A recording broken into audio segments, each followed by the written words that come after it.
tardes. Muchas gracias por venir, gracias a los gobernadores de las provincias pertenecientes a la OFEPI, al ministro Devido que me acompaña y al secretario Zanini. Venimos a hacer un anuncio debido a que, tal como acabamos de mandar en el comunicado, nos complace informar que el gobierno argentino y Repsol alcanzaron un acuerdo de compensación por la expropiación de YPF.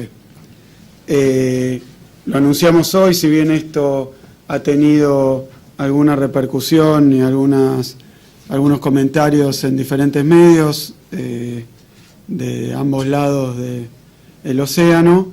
Lo cierto es que en el día de la fecha Repsol, y lo acaba de confirmar con un comunicado, en su Consejo de Administración aprobó el texto de un acuerdo de solución amigable y avenimiento de expropiación con el gobierno argentino.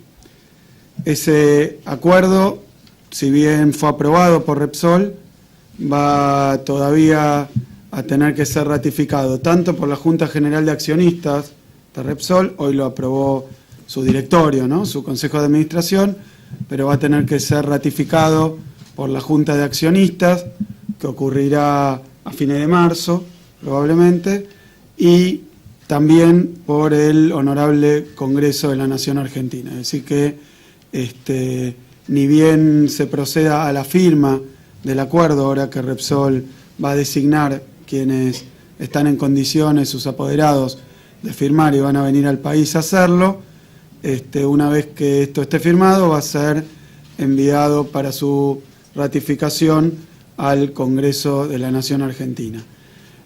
Para hacer un poco de historia, esto viene a concluir el mandato, en realidad, de la Ley de Soberanía Hidrocarburífera, que cuando en el Congreso de la Nación se resolvió la expropiación del 51% de las acciones de la empresa en posesión de Repsol, también se resolvió que dicha expropiación tenía que realizarse por medio de la Ley de Expropiaciones, la 21.499, que eso implicaba, según su artículo 12, que al cabo de un proceso, que implica también una tasación por parte del Tribunal de Tasaciones de la Nación, al cabo de ese proceso, concluido el proceso, el gobierno tenía que depositar en efectivo una indemnización, salvo conformidad del expropiado, para que dicho pago se efectúe en otra especie de valor.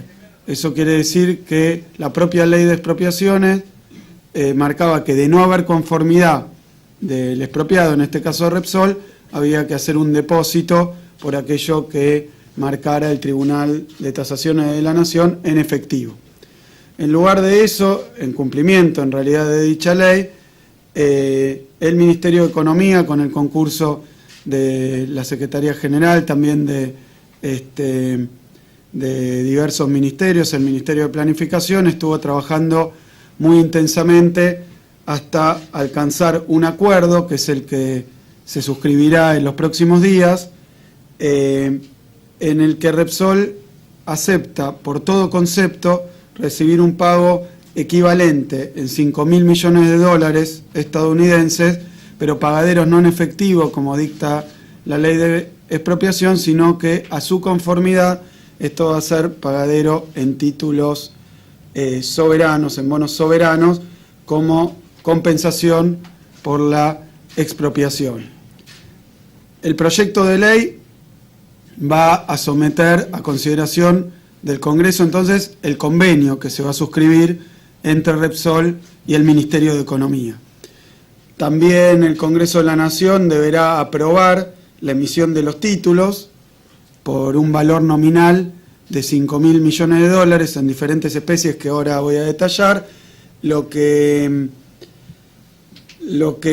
implica esto también, y vale la pena subrayarlo, que el Gobierno Nacional, para honrar su compromiso tal como marca la ley de expropiación de YPF, lo que está haciendo es emitir deuda soberana, en las condiciones que ahora voy a detallar. Eso por un lado. También, para darle profundidad y liquidez a la indemnización que se paga, que no es en efectivo, sino en título, la autorización del Congreso, en caso de resultar oportuno y ser aprobado, va a implicar que se emita hasta $1.000 millones más en títulos, hasta completar un valor de mercado de la cartera de $5.000 millones equivalente a 4.670 millones de dólares. Lo explico mejor para que quede claro para quien no es técnico. Se emiten bonos en valor nominal que dicen 5.000 millones de dólares, pero su valor de mercado es otro. Ese valor de mercado, que hoy es inferior a los 5.000 millones de dólares, va a representar una suma. Lo que se ha acordado es que se va a completar esa suma hasta 4.670 millones de dólares en valor de mercado con otros bonos. Pero esa emisión no puede superar nunca los 1.000 millones de dólares en valor nominal. O sea que si la cartera reduce mucho su valor, nunca se van a emitir más de 1.000 millones de dólares. En cambio, si está cerca de los 4.670 millones de dólares en valor de mercado, la emisión va a ser menor a lo previsto en valor nominal. Es decir, que lo que autorizaría el Congreso, de juzgarlo oportuno, es la emisión de hasta 6.000 millones de dólares en títulos por valor nominal con estas dos carteras, la de 5.000 y la adicional de 1.000, que es contingente, dependiendo del valor de mercado de los títulos. Esa contingencia se va a medir para darle menos volatilidad, esto quiere decir, para que el precio en el mercado de esos bonos no dependa de un solo día, y entonces no tenga la República Argentina ningún riesgo de manipulación en mercados altamente volátiles y además sujetos a este tipo de maniobra por cualquier agente. Se va a tomar la evaluación promedio de la cartera de 5.000 millones durante 3 meses, 90 días. O sea, el día que se pague, los 90 días anteriores, se va a computar cuánto valió en promedio la cartera de los 5.000, y sobre esa diferencia con los 4.670 se va a efectuar la emisión adicional.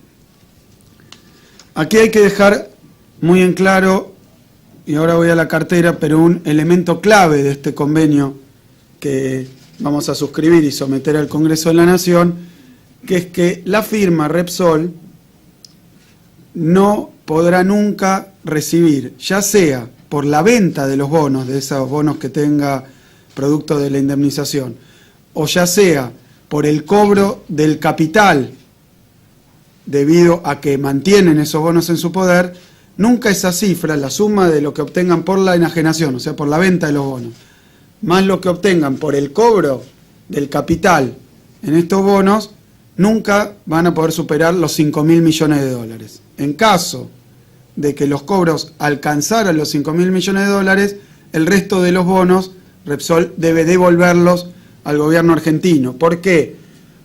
Porque el propósito de este convenio es que, si bien, a diferencia de lo que marca la ley de expropiaciones, no se está pagando en efectivo, se reconoce el pago en títulos, pero con determinado valor de mercado, pero también se pone la certeza para la República Argentina de que el expropiado, en virtud de la venta de esos títulos o de la recepción de los pagos en concepto de capital a lo largo de su vida útil, no va a cobrar más que lo que marca la tasación de la compañía.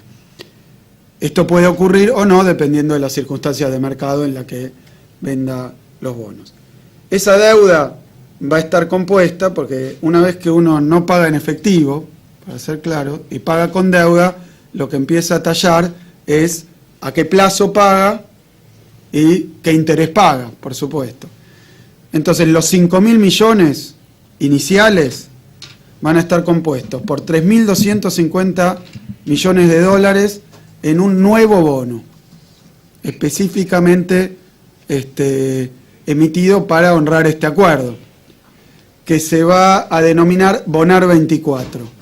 Su nombre proviene justamente de la fecha de vencimiento del bono. Es un bono a 10 años, 3.250 millones de dólares, de los 5.000 se pagan a 10 años, con una tasa de interés, que es la que está reconociéndonos el expropiado, de 8,75%, esos 3.200 millones de dólares. Para completar los 5.000 millones de dólares, hay dos bonos más. Uno que es el Bonar 10, que es un bono que ya la República tiene una emisión, o sea que sería una ampliación de la emisión de Bonar 10 por 500 millones de dólares. Ese es un título con vencimiento en 2017 y una tasa del 7%. Una tasa menor, pero con un vencimiento más cercano, 500 millones de dólares.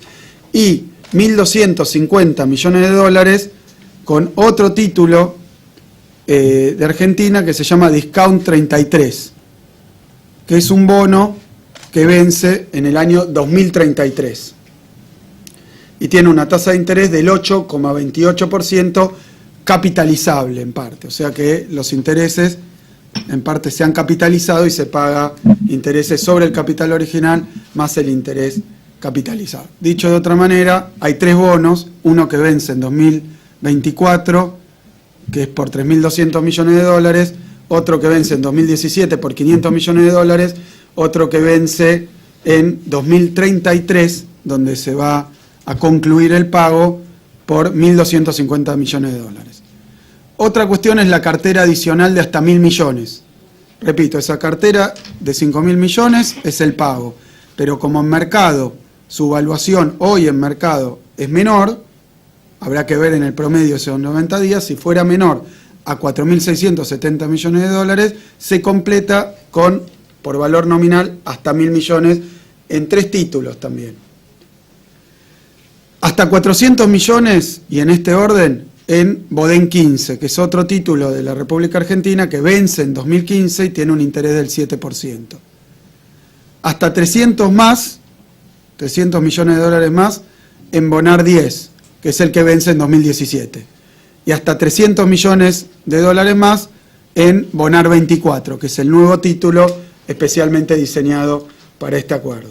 Sintéticamente, 5.000 millones en una cartera adicional, se mide 90 días como está ese bono en mercado. Esto se ha denominado dar garantía. Básicamente es que el expropiado, en lugar de recibir efectivo, recibe bonos que en mercado cotizan circunstancialmente a diferentes valores. Como ese valor puede estar por debajo, entonces se le da un adicional de bonos en valor nominal hasta llegar o a 4.670 millones de dólares en valor de mercado o hasta 1.000 en valor nominal y no más allá de eso. Siempre operando la cláusula techo que dice que Repsol no va a poder recibir por la enajenación, por la venta de los bonos o por el cobro de capital de estos bonos, nunca más de 5.000 millones de dólares, que es el precio original. De esta manera se le da, por decir así, algo que con exceso se podría llamar garantía, son determinadas condiciones de liquidez y de tasación para que acceda a un valor no muy lejano al que marca lo que hemos tasado la compañía, el 51% del paquete accionario de la compañía. Las garantías para el pago efectivo tienen que ver también con que se le ha asegurado que esta indemnización, o se ha firmado esto, ratificado, sujeto a ratificación del Congreso, que esta indemnización va a ser efectivamente cobrada. Esto implica dos cosas. Para el bono nuevo, para el Bonar 24, que no tiene mercado, porque es un bono que no existe, o sea, no tiene cotización, su cotización se calcula utilizando otros instrumentos que sí existen y, por simplificarlo, un bono en el año 2024 vale algo en el medio del que vence en el 33 y el que vence en el 17, por decirlo ahí debería estar el valor de mercado. Pero la verdad que es un título que no tiene hoy un mercado donde hacerlo líquido. Es por eso que se le garantiza adicionalmente a Repsol el cobro de las primeras 3 cuotas de intereses que van a vencer cada 6 meses. Estos son, la garantía esa, cada cuota es 150 millones de dólares. Va a haber una garantía del Banco Nación para el cobro de ese interés. ¿Por qué? porque ese es el bono menos líquido, más sujeto a especulación e incertidumbre de cuál va a ser su valor final de mercado en caso de que lo quisieran realizar. La garantía, de todas maneras, es para Repsol. Otra cuestión muy importante, voy a tratar de aclararla, aunque es un poco técnica, pero tiene que ver con el modo en el que se va a considerar saldada la deuda. ¿Cuándo está terminado el pago? No al momento de entregar los bonos, sino al momento de cobrar o bien los 5.000 millones de dólares por venta o por cobro de interés, de capital, o bien al concluir el plazo en el que fue emitida la deuda. O sea que si el expropiado mantiene en cartera, en su tenencia, los bonos hasta el final del último vencimiento del último bono, esto ocurrirá en 2033, suponiendo que antes no haya recibido más de hasta 5.000 millones de dólares. Esto se llama jurídicamente prosolvendo, es decir, va cobrando a medida, se va considerando cobrado a medida que recibe pagos, no por la recepción de los instrumentos de deuda, a medida que recibe pagos, y la obligación se da por concluida, ahora voy a decir a qué fines, cuando termina de cobrar los 5.000 millones o cuando, sin haber llegado a esa cifra, vence el último bono, se paga la última amortización del último bono. Esto es importante porque mientras tanto, Repsol puede, si ocurriera algo con el pago de los bonos, puede accionar para reclamar lo que le falta, solo hasta 5.000 millones, restando lo que ya cobró. Por esa diferencia que no he cobrado, puede ir a reclamar, y esto hemos decidido hacerlo ante las Naciones Unidas, concretamente ante un órgano de Naciones Unidas que se llama UNCITRAL, que es el reglamento de arbitraje de la Comisión de Naciones Unidas para el Derecho Mercantil Internacional. O sea que si hubiera un no pago o un incumplimiento de cualquiera de las partes, se reclama ante Naciones Unidas. Por el lado de las garantías para la República, por supuesto que está este mismo tribunal y también el techo de que no va a superar nunca la cifra de los 5.000 millones de dólares, caso contrario deberá devolver, porque a esto se está comprometiendo el exceso de bonos que se le hayan entregado. Entiendo yo que eso es lo central del acuerdo. De momento, consideren ustedes que vamos a ponerlo en conocimiento públicamente una vez que se firme el acuerdo, lo que ocurrirá el día 27 según nuestras previsiones. Vamos a hacer 3 preguntas. Comenzamos por el primer periodista. Sí, ministro. Liliana Franco, de Ámbito y Radio Rivadavia. Usted dijo que esto se va a firmar el 27, ¿se va a firmar en la Argentina o en España? Y en ese caso, ¿quiénes por España vendrían a firmarlo? Y de esta manera queda totalmente descartado un pago en efectivo, como en un momento se había hablado. Se va a firmar en Argentina. Repsol habrá designado a quienes tengan los poderes, que se constatará una vez que se realice el acto, que vengan a Argentina, que tengan la capacidad de firmar en representación de Repsol. No, para nosotros alcanzan los poderes en regla, no importa quién venga a hacerlo, es indiferente para la República. Por el lado de la República va a firmar el Ministerio de Economía. Y el 27 de febrero. Sí. Y la segunda pregunta es que sí, en efecto, se descartan los pagos en efectivo. Siguiente pregunta. Nicolás Furfaro, de Tiempo Argentino. Teniendo en cuenta que hay emisión de bonos para cancelar esta deuda, y venimos de también hace unos meses de terminar la emisión para el pago en el CIADI, quería saber si se está considerando la misma estrategia o analizando para las otras 2 patas importantes, los conflictos externos, que son el Club de París y los holdouts. Sí, ya hemos hecho público son dos cosas de naturaleza absolutamente distintas. Ya hemos hecho público que en el caso del Club de París se iniciaron conversaciones, lo cual en términos estrictamente técnicos no quiere decir que esté abierta una negociación, porque hay todo un esquema de procedimientos del Club de París. Hemos dejado y hemos hecho público en este mismo salón que se iniciaron conversaciones. La propuesta que está analizando el club y la discusión que se está llevando a cabo tiene, por obvias razones, carácter de reserva, ¿no? No tendría sentido comentar de qué se trata una negociación que aún no ha sido saldada ni aceptada por las dos partes. Así que eso no. Y para el otro caso, el caso de los juicios en la jurisdicción de Nueva York, la República hace poquito presentó un escrito para que sea tomada la causa por la Suprema Corte de Justicia, y ese es la única negociación, por llamarlo así, que existe, la única relación que tenemos con esa cuestión. Hemos presentado, siguiendo la estrategia que veníamos trayendo, un escrito judicial que además hemos hecho público de qué se trataba.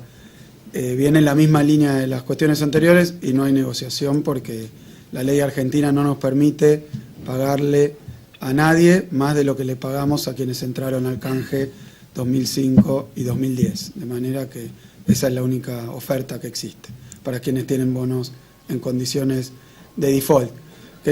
Aprovecho para decir dos cuestiones más. La primera es que con este acto también, con la firma y la aprobación de este acuerdo, ambas partes van a desistir de las acciones judiciales que habían emprendido. Concretamente, del lado nuestro sería YPF, el Estado Nacional y los asociados de YPF, del otro lado Repsol y los asociados de Repsol. Quiero decir también que en el caso de Repsol había 31 causas de diferente índole, entre ellas una muy importante que era un reclamo por creo que 10.500 millones de dólares por este mismo paquete accionario, un arbitraje ante el CIADI. Entiendo por información que es pública que Repsol ya ha desistido, pero en todo caso, en la firma del acuerdo, ambas partes desisten, y también por cuestiones de darle certidumbre al pago, la República garantiza que Repsol reciba sin embargos los pagos correspondientes a su indemnización. Fíjense que si el pago se hiciera en efectivo, el cobro es cierto, mientras como el pago se hace en un plazo, me permito decir, bastante prolongado, entonces se dan garantías de cobro para que quien está siendo indemnizado tenga certeza de que va a recibir su indemnización. Y otro punto que no quiero dejar pasar es que agradecemos muchísimo a los gobernadores de las provincias, porque son las provincias, en primer lugar, las dueñas del recurso, pero en segundo lugar son también, en virtud de la Ley de Soberanía Hidrocarburífera que dispuso la expropiación del 51% del paquete accionario, son también propietarias del 25% del paquete accionario de Repsol. Con este acto avanzamos un paso más hacia la tenencia definitiva por quienes ha designado la ley. Última pregunta. Sí, Marcela Pagano, del diario Clarín. Usted dijo recién que si se superan los 5.000 millones de dólares, en tal caso Repsol debería devolver ese monto superado. ¿Cómo se haría esa devolución? ¿Cuál es el mecanismo que prevén? Y los títulos se devuelven a través de mecanismos financieros y bancarios. Se devolverían los títulos. Así, por hacerlo gráficamente. No sé a qué te referís. Al ser títulos suben de precio. No. Devuelve los títulos que tenga en cartera por el monto adicional. Doy un ejemplo. Si se emitiera un total de 5.700 millones de dólares en títulos y ellos llegaran a cobrar en algún momento de todo este plazo 5.000 millones, el sobrante de títulos tiene que ser devuelto en títulos, sí, ni en efectivo, ni en otros títulos, ni por vía de canje. Son los títulos que ellos poseen en cartera como resultado de esta operación.